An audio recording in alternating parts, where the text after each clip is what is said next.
Hey guys, Ash here with Saved by Salvation.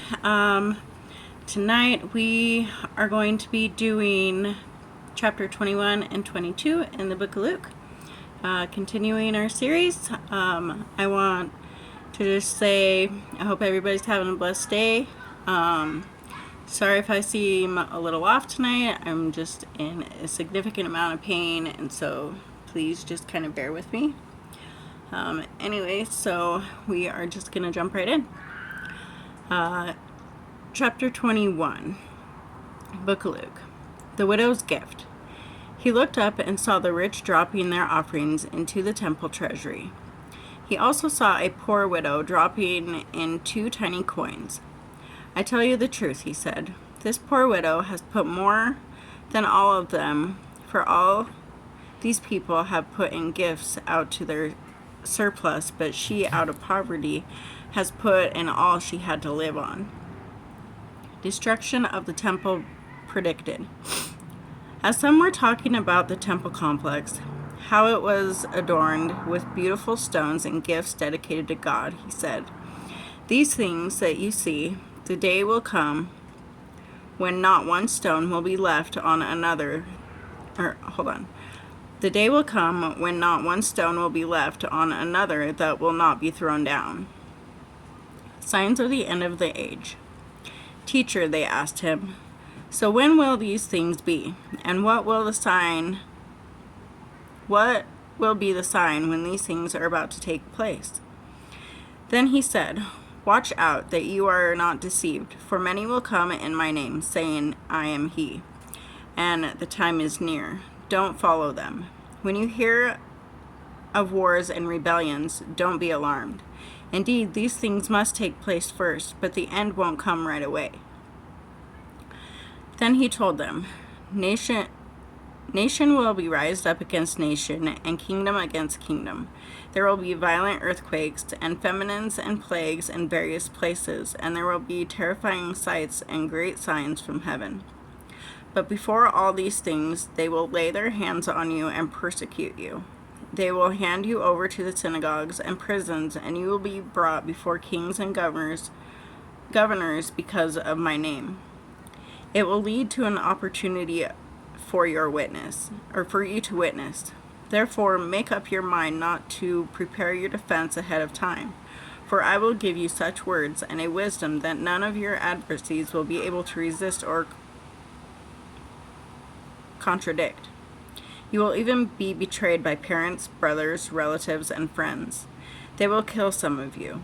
You will be hated by everyone because of my name, but not a hair of your head will be lost.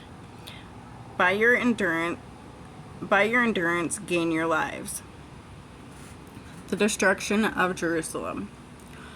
When you see Jerusalem surrounded by armies, then recognize that its desolation has come near.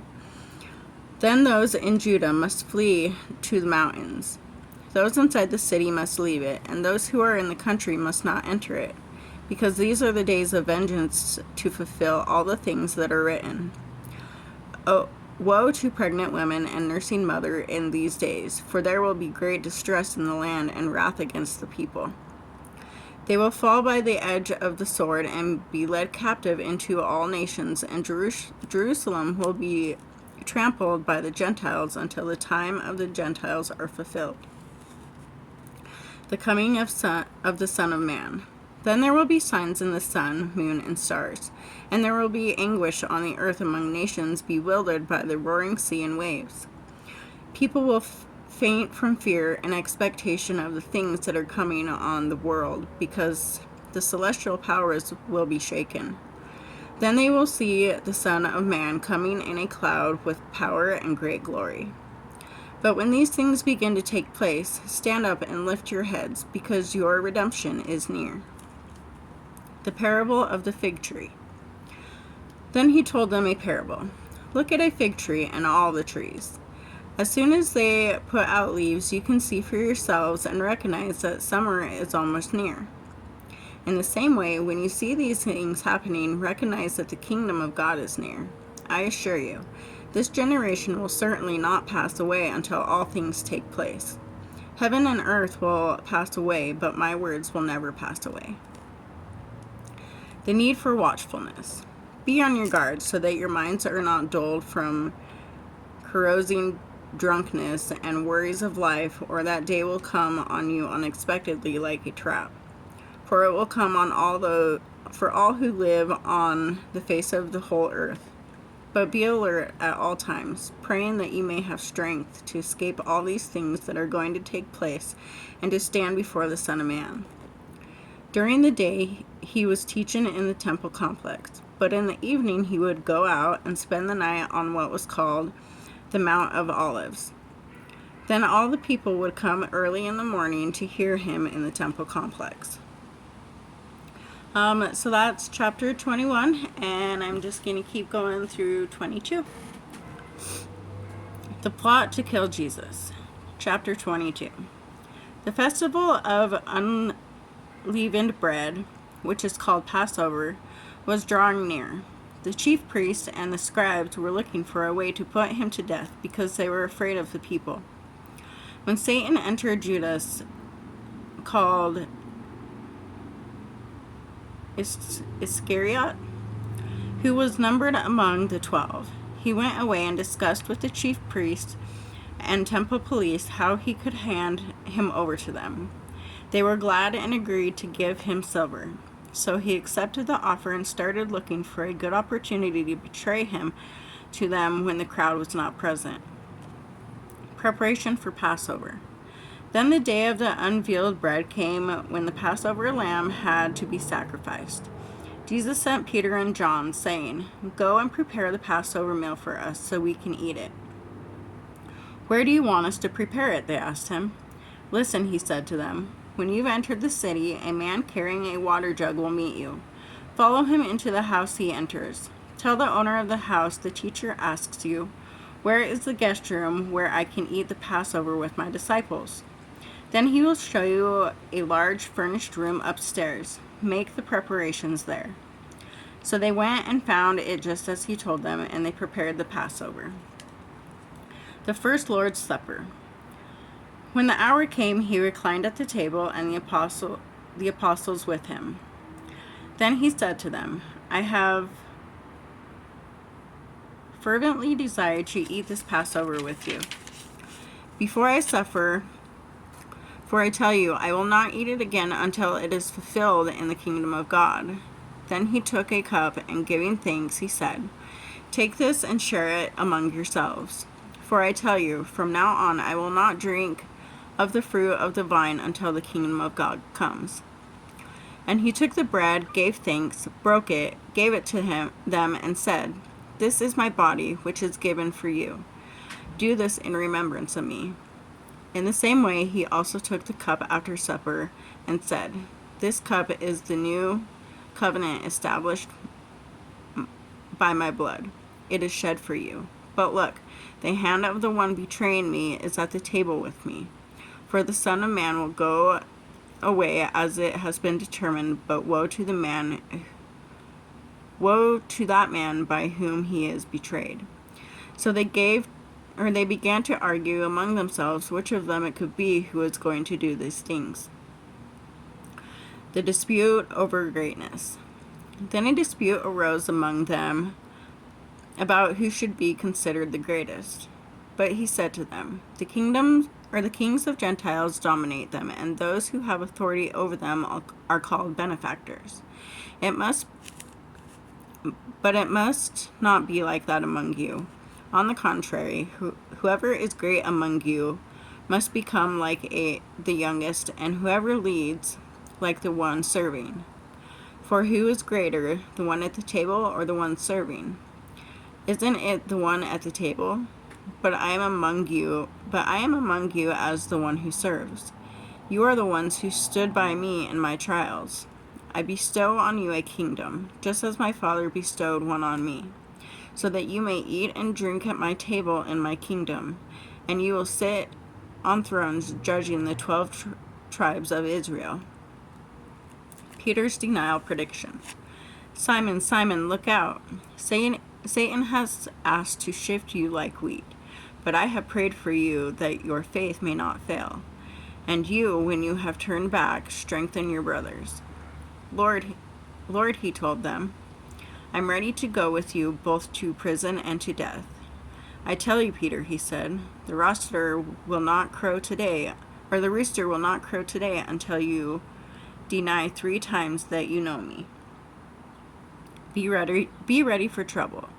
He also said to them, when I sent you out without money bag, traveling bag, or sandals, did you lack anything? Nothing at all, they said. Then he said to them, but now, whoever has a money bag should take it, and also a traveling bag.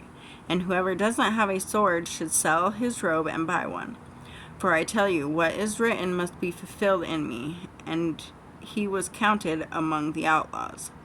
Yes, what is written about me is coming to its fulfillment. Lord, they said, look, here are your 2 swords. Enough of that, he told them. The prayer in the garden. He went out and made his way, as usual, to the Mount of Olives, and the disciples followed him. When he reached the place, he told them, pray that you may not enter into temptation. Then he withdrew from them about a stone's throw, knelt down, and began to pray. Father, if you are willing, take this cup away from me. Nevertheless, not my will, but yours be done. Then an angel from heaven appeared to him, strengthening him. Being in anguish, he prayed more fervently, and his sweat became like drops of blood falling to the ground. When he got up from prayer and came to the disciples, he found them sleeping, exhausted from their grief. Why are you sleeping? He asked them. Get up and pray so that you won't enter into temptation. The Judas kiss. While he was still speaking, suddenly a mob was there, and one of the 12 named Judas was leading them. He came near Jesus to kiss him, but Jesus said to him, Judas, you are betraying the Son of Man with a kiss. When those around him saw what was going to happen, they asked, Lord, should we strike with the sword? Then one of them struck the highest priest's slave and cut off his right ear. But Jesus responded, no more of this. And touching his ear, he healed him. Then Jesus said to the chief priests, temple police, and the elders who had come for him, have you come out with swords and clubs as if I were a criminal? Every day while I was with you in the temple complex, you never laid a hand on me. But this is your hour and the domination of darkness. Peter denies his Lord. They seized him, led him away, and brought him into the highest priest's house. Meanwhile, Peter was following at a distance. They lit a fire in the middle of the courtyard and sat down together, and Peter sat among them. When a servant saw him sitting in the firelight and looked closely at him, she said, this man was with him too. But he denied it. Woman, I don't know him. After a little while, someone else saw him and said, you're one of them too. Man, I am not, Peter said. About an hour later, another kept insisting. This man was certainly with him, since he is also a Galilean. But Peter said, man, I don't know what you're talking about. Immediately while he was still speaking, a rooster crowed. Then the Lord turned and looked at Peter. So Peter remembered the word of the Lord, how he had said to him, before the rooster crows today, you will deny me 3 times. And he went outside and wept bitterly. Jesus mocked and beaten. The men who were holding Jesus started mocking and beating him. After blindfolding him, they kept asking, Prophecy, who hit you? And they were saying many other blasphemy things against him. Jesus faces Sanhedrin. When daylight came, the elders of the people, both the chief priests and the scribes, convened and brought him before their Sanhedrin. They said, if you are the Messiah, tell us. But he said to them, if I do tell you, you will not believe. And if I ask you, you will not answer. But from now on, the Son of Man will be seated at the right hand of the power of God. They all asked, are you then the Son of God? And he said to them, you say that I am. Why do we need any more testimony, they said, since we've heard it ourselves from his mouth. So there's 21 and 22. Actually got quite a bit out of 21. And that actually helped me out quite a bit. So anyways, I hope everybody's doing well. I'm not going to spend a whole lot of time on here tonight just because I'm in, like I said, a significant amount of pain. However, I just hope everybody's doing well, and if there's anything you need elaborated on or any questions you have, go ahead and comment below. And I will see you guys in a few days. Have a blessed day.